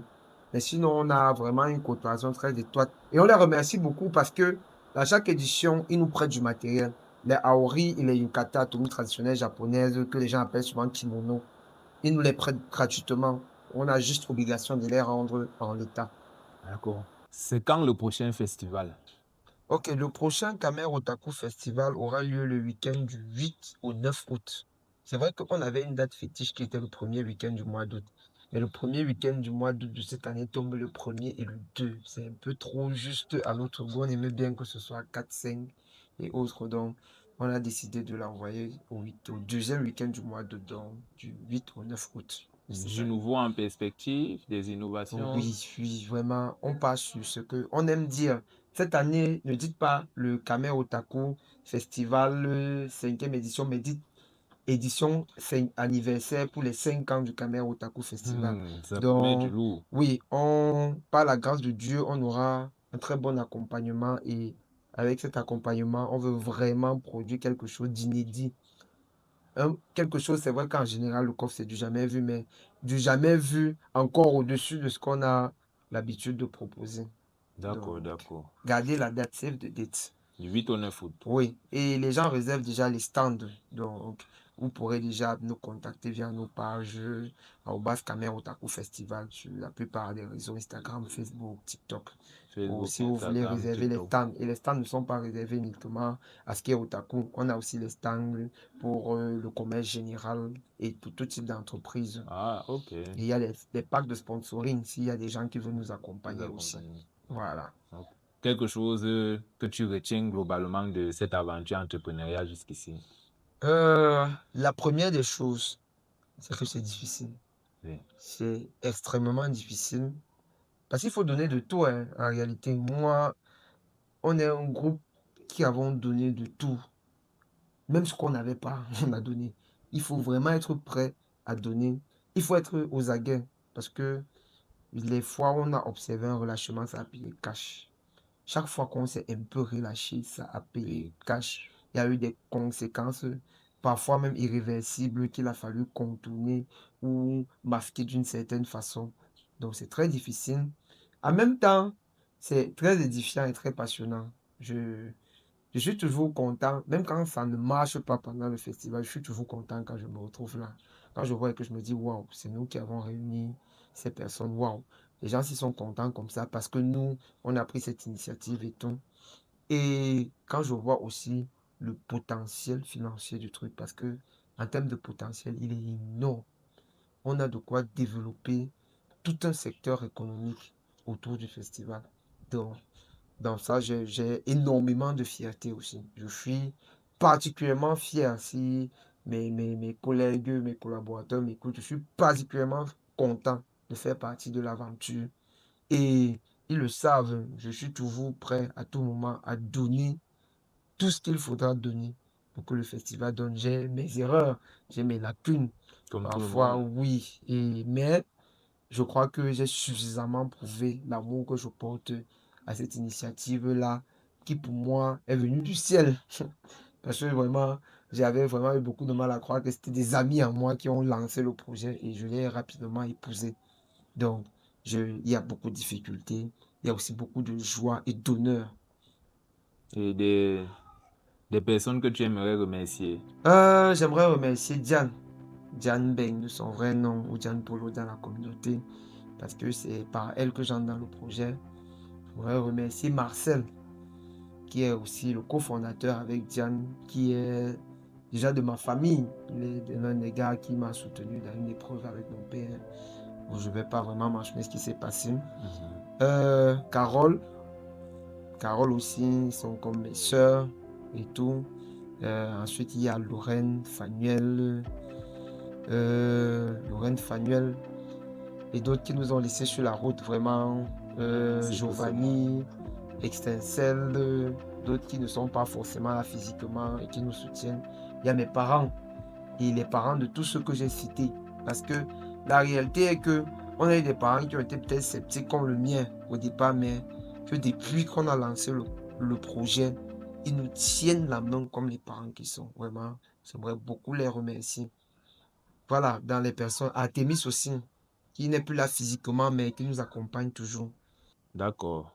Là, on va parler de création africaine. D'accord. Est-ce qu'il existe déjà des mangas créés par des Africains? Ok. Donc, la question est facile à répondre. Oui, il en existe à l'appel. Voici Hacker, mon œuvre camerounaise préférée de Ludovic Tanque, publiée à 3AG éditions. Donc, tu vois qu'on a des maisons, d'édition camerounaises. Voici les 5 tomes de Hacker que j'ai achetés. J'ai acheté les premiers tomes à l'Otaku Space parce que généralement, nous, on est à Yafé en décembre dans ce qu'on appelle l'Otaku Space. J'ai acheté les premiers tomes là-bas. J'avais acheté le 5e, je crois, au Kamer Otaku Festival de l'année passée. Je les achète parce que, un, Hacker m'a marqué. Ça part vraiment d'un hacker. Je ne vais pas entrer trop à l'intérieur. Et deux, parce que je suis pour encourager l'initiative camerounaise. À côté, on a aussi Demon Speed, qui est 100% camerounais, fait par des Camerounais, pour les Camerounais, par Awad Edition. Il a été publié à Awad Edition.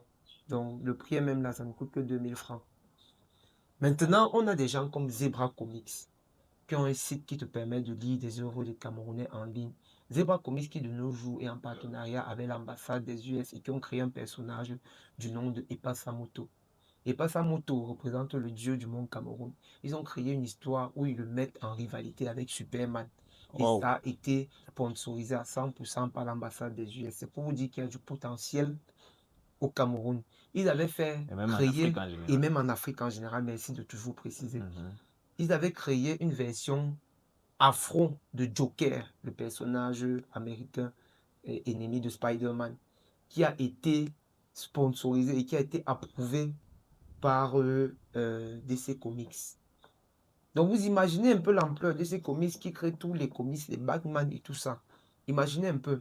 Donc ils ont leur plateforme. Tapez Zebra Comics sur Internet, vous allez trouver où vous pourrez consulter à l'appel des œuvres camerounaises. Il y a 3AG aussi que j'ai cité tout à l'heure qui a fait Hacker. Ils ont des sites aussi en ligne que vous pourrez consulter gratuitement et parfois payer un petit abonnement qui ne coûte rien du tout. Nous, on est champions pour payer les Spotify. Moi, je paye mon Spotify. Ça coûte 2500 le mois. Mais on peut aussi faire la même chose pour des œuvres camerounaises. Mais nous, les Camerounais, on est champions pour payer les armes dans Call of Duty Mobile. On fait ça. J'ai fait ça, je ne vous juge pas. Mais je dis, c'est de la même façon que vous pouvez payer pour du local. On a aussi quelqu'un que je respecte beaucoup, Madiba Olivier, le CEO de Kiro Games, qui a créé le premier jeu camerounais qui se joue sur Xbox de nos jours, Orion KGF. Il vous donne les premiers tomes gratuitement et le jeu se vend sur PC à 2000 francs. Rien du tout. Rien du tout, à 2000 francs. Il a développé dernièrement, il a sorti le nouvel opening de Orion, un son tellement afro-centré, qui est tellement bien. Quand j'écoute ça, ça m'emporte, ça m'amène, je me sens dans ma culture et avec de la qualité. On va vous laisser le temps. Donc, tapez seulement le site de Kiro Game. Vous allez trouver ça à l'intérieur. Madiba, c'est un entrepreneur camerounais qui a créé l'un des premiers jeux vidéo 100% camerounais et qui, comme j'ai dit aujourd'hui, se joue sur Xbox. Donc, c'est un énorme pas en avant. C'est un gars qui il motive beaucoup l'initiative locale.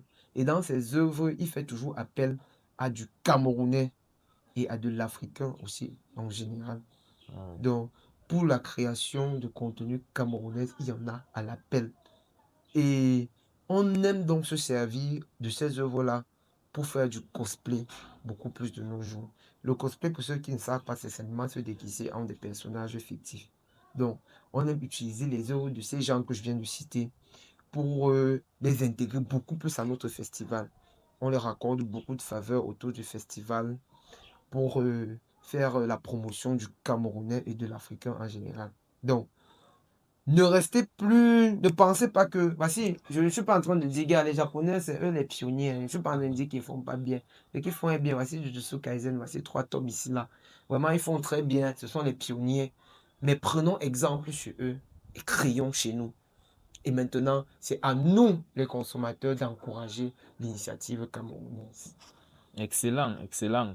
Et c'est grâce à ce genre d'initiative qu'on pourra aussi baigner dans notre culture, dans notre originalité, en gardant nos petits réflexes d'otaku, nos petits réflexes des gens qui aiment lire les mangas, qui aiment regarder des animés. Ce serait quand même très puissant. Et vraiment, je ne suis pas en train de dire, vous ne laissez pas le japonais. Je porte une chemise. La chemise, ce n'est pas une initiative japonaise. La montre aussi. L'idée n'est pas d'abandonner. C'est pas d'abandonner. C'est juste Ils font de ne pas ce qu'ils font bien. De toute façon, on ne peut même pas vous forcer à l'abandonner, mais intégrer aussi le Camerounais à l'intérieur. Parce que si vous renseignez, vous verrez que ici au Cameroun, on fait les choses bien. Très, très, très intéressant. Très intéressant. D'accord, là, on va aller vers la fin de cet échange. Ça finit déjà. Oh, je n'ai pas vu le temps passer. N'est-ce pas? Oui. Quels avantages à être otaku? Donc, il y en a beaucoup. Oui, le premier avantage, c'est que c'est facile de sympathiser entre otaku. C'est tellement facile. C'est l'environnement dans lequel je me suis trouvé des personnes bien en peu de temps. C'est trop facile. C'est tellement facile. C'est-à-dire, tu te retrouves dernièrement, la semaine, je suis passé quand j'arrive à la salle de sport. Je vois un gars, il dépose son téléphone, il met ses écouteurs. Il était en train de suivre les OST de Vegeta. C'est comme ça qu'on s'est appelé, bro. Je lui ai montré comment moi, c'était les soundtracks de Dragon Ball. Donc les OST de Dragon Ball, gars, la compilation, c'est la magie, il faut écouter ça. Dragon Ball soundtrack sur Facebook, c'est la magie. Sur YouTube, autant pour moi.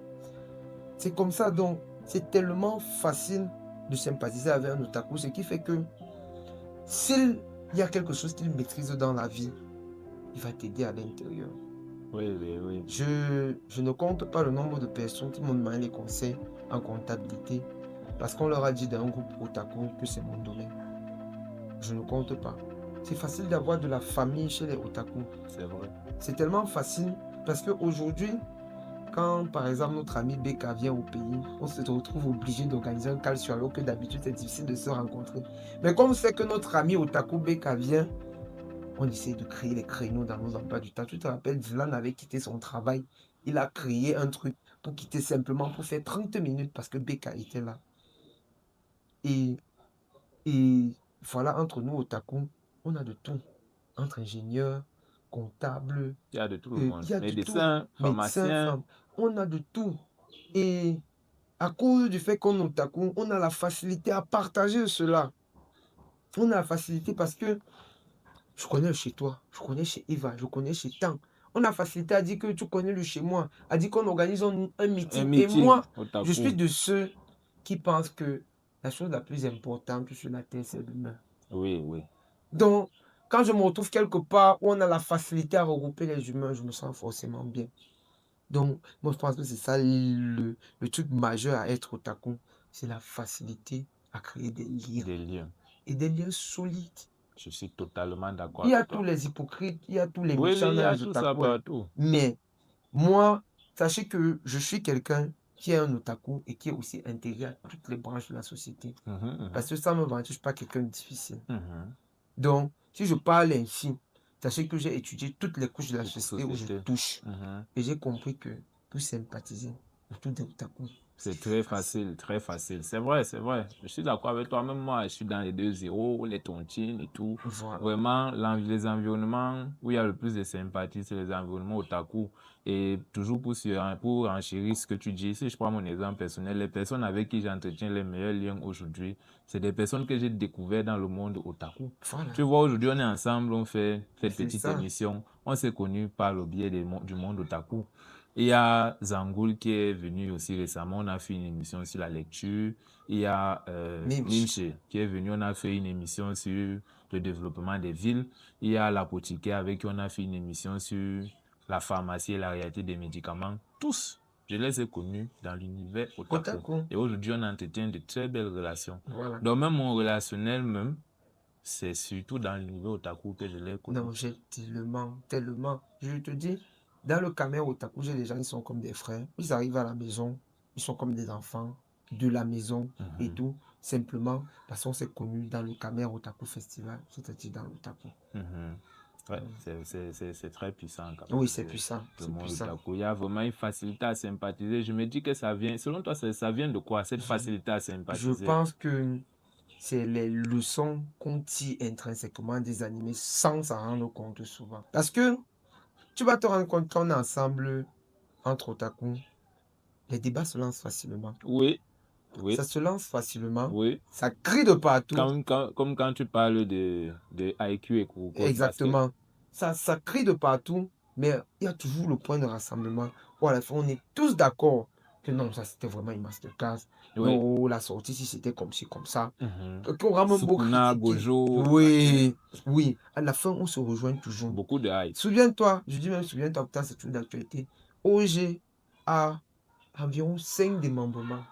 Entre OG même, qui est le groupe principal, OG SNO, sujet non otaku, OG Calcio, OG Duel, et pour les plus intimes, OG Bro.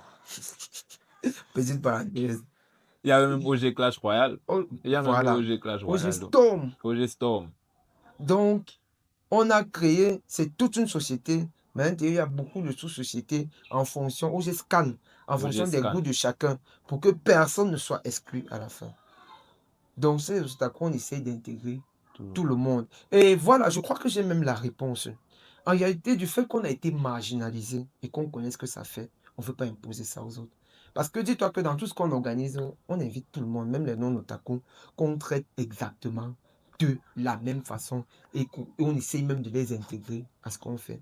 J'ai ma collègue au travail. Dernièrement, je lui ai conseillé de regarder Vinland Saga. Elle a tellement aimé. Actuellement, tu sais quel est son kiff en termes de visionnage. Le live action de One Piece. Elle est accro à l'histoire là. Elle est accro. Je lui dis les jours si elle ne parle que de ça. Et de la même façon qu'elle avait aimé Vinland Saga. Pourtant, à la base, elle n'est pas otaku. Elle n'est même pas. Elle n'était pas. Mais elle est venue à mon festival. Elle soutient toutes mes initiatives et tout. Elle le dit ouvertement qu'elle n'est pas otaku. Mais elle apprécie. C'est l'une des personnes non otaku que j'apprécie le plus parce qu'elle ne l'est pas. Mais elle est ouverte d'esprit. J'ai aussi mon ami Bekal que tu mentionnais. BK4, à qui je passe un coucou. Qui avait recommandé l'attaque des titans à une de nos camarades en classe. Et quand elle a regardé la première saison, elle a accroché. C'est elle qui poursuivait Beka pour qu'il lui donne la suite. Non, des histoires comme ça, j'en ai aussi à l'appel. Des gens à qui tu as conseillé. Et c'est ce que je dis. C'est pourquoi je disais que si tu n'es pas fermé d'esprit, dans les mangas animés, tu vas trouver ton compte. Demande à quelqu'un que je veux un truc comme ça. On va te conseiller. Ma même collègue là, Ariane, avant qu'on se rencontre, elle m'a dit qu'elle avait vu Death Note et qu'elle a aimé. Dans le même sens, sachant que généralement, j'avais constaté que les gens qui aiment généralement Death Note, ils aiment Code 10. Je lui ai dit que je vais te donner Code 10. C'est juste qu'elle a eu Vinland Saga et d'autres là, mais c'est là que je me rappelle que je lui ai donné Code 10. Donc, vous voyez, dans les otaku, dans le monde des otaku, tout le monde peut trouver son compte. question simplement d'avoir un peu d'ouverture d'esprit.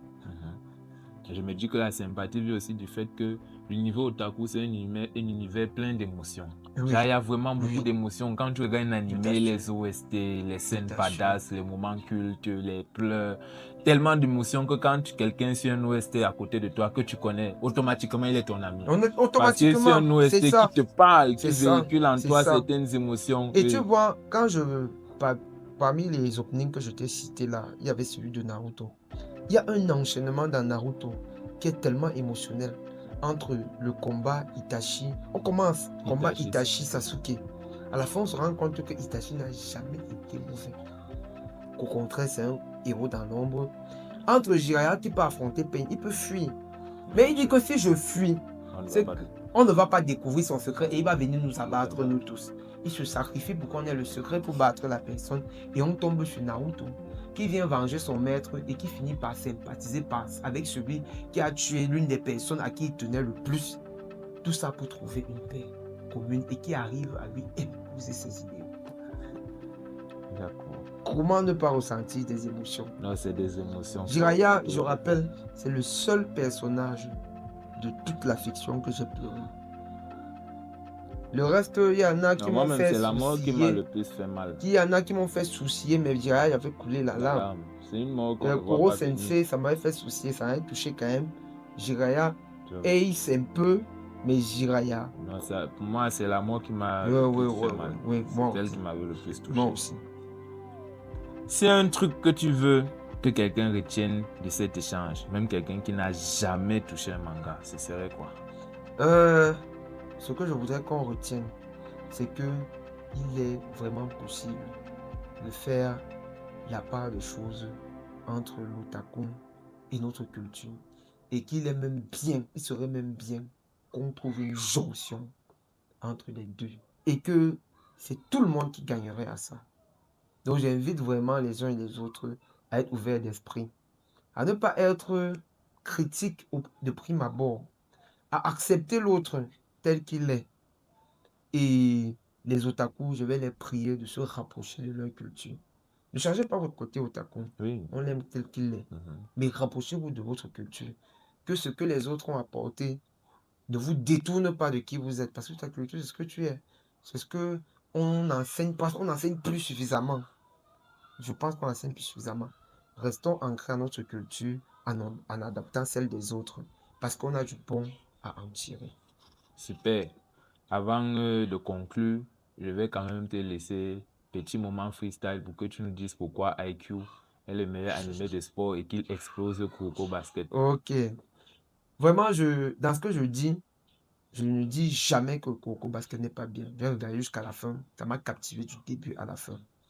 Mais pour expliquer le pourquoi du comment, vous savez que Kuroko en réalité était bâclé, non? Ça n'a pas une réelle fin. Ça aurait dû continuer.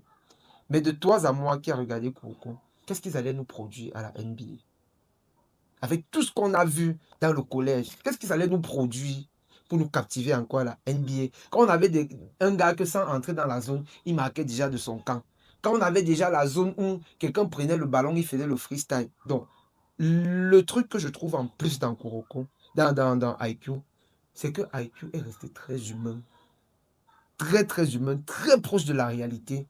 Et ils nous ont déjà produit ça. Donc, s'ils veulent aller plus loin, ils peuvent maintenant ajouter des effets spéciaux. Ils vont aller beaucoup plus loin que Kuroko. Chose que Kuroko aura trop de difficultés à faire de nos jours. Donc, on est resté dans un cadre de collège. Mais au collège, les gars sont déjà tellement forts. Qu'est-ce qu'on va nous produire à la NBA et que ça reste un peu cohérent? Parce que ce qui nous plaisait aussi dans Kuroko, c'est que quand les gars expliquaient leur truc, tu avais l'impression que tu pouvais le réaliser. Or, dans IQ, quand tu regardes IQ, ça reste purement humain et faisable. C'est l'humanité contenue dans IQ qui me plaît. Les efforts répétitifs, très, très, très peu de fiction. Vraiment, la plupart de ce qu'ils nous produisent, tu sens que c'est réalisable et c'est faisable sur un terrain. C'est ça qui m'a donc captivé et qui me fait penser que si je m'en vais faire du volley, tu peux t'inspirer. Je peux m'inspirer de ce qu'ils font à l'intérieur. C'est pourquoi je pense que ça reste bien que Congo. Ok, à la communauté d'en juger. De toutes les manières, c'est que tu as l'habitude des débats au tapu. Ouais, Tu es ouais, prêt ouais. pour les Non, je représailles. suis Tu prêt. n'as pas Je suis peur de prêt. quelqu'un. On peut aller jusqu'à. Tu vas Tu vas discuter, on va tu as continuer. des arguments. Tu sais que Ronaldo Messi nous a prolongé. On n'a pas fait. On va même faire Mais une émission Ronaldo non, Messi il n'y a si pas tu de veux. souci. On va faire ce Il n'y a pas débat. de souci. On va voir Messi, Ronaldo. Vous allez me dire comment Ronaldo est meilleur que Oui, Messi. on va te dire. On va faire ce On va débat. te dire. Ok, donc, merci à toi de nous avoir suivis jusqu'ici. Je suis Kebs Francky, nous sommes sur Dioson d'abord. J'espère que tu as aimé cette émission. Aujourd'hui, nous parlions de culture otaku en Afrique. Nous avons eu l'honneur de recevoir Kana Kenfak Laurel, baron de Badland. Tu as vu que c'est quelqu'un de très sympathique, très jovial, qui dégage beaucoup d'humeur, une très belle énergie. Il nous a partagé son expérience, il nous a donné beaucoup de conseils. Il nous a dit ce qu'il a appris des animés, ce qu'on devrait apprendre des animés. Et il nous a dit comment un jeune Africain devrait se comporter face à la culture otaku. Si tu es non otaku, je suis certain que tu es quand même ressorti avec certaines choses intéressantes parce que même étant non otaku, tu as peut-être des enfants qui sont influencés par la culture otaku, tu as peut-être des frères ou des amis, des connaissances, certainement même parce que je suis sûr que même étant non otaku, tu as entendu parler de Dragon Ball, tu as entendu parler de Naruto, tu as entendu parler de One Piece. C'est déjà suffisant pour comprendre qu'il y a une réelle influence. Et donc, c'est des choses qu'il faut savoir comment contrôler, savoir comment encadrer nos enfants, les générations futures, pour éviter certaines dérives et pour qu'ils sachent prendre le bon du mauvais. Et c'est ce qu'il nous a enseigné. J'ai beaucoup aimé cet échange, c'était excellent. N'hésite pas à t'abonner si tu aimes des thématiques comme le mindset, l'Afrique, la société, sur Dioson d'abord. Ça fait plaisir, ça permet de soutenir. Et tout ce que je peux te dire, merci Laurel. Je ne sais pas si tu as un mot de fin que tu aimerais partager. Bon, simplement, suivez Dioson d'abord. Claudel Nubisi l'a suivi. Merci. Le gars est pertinent. Merci. Et restez attaché à votre culture. Merci. Alors, on peut terminer l'émission.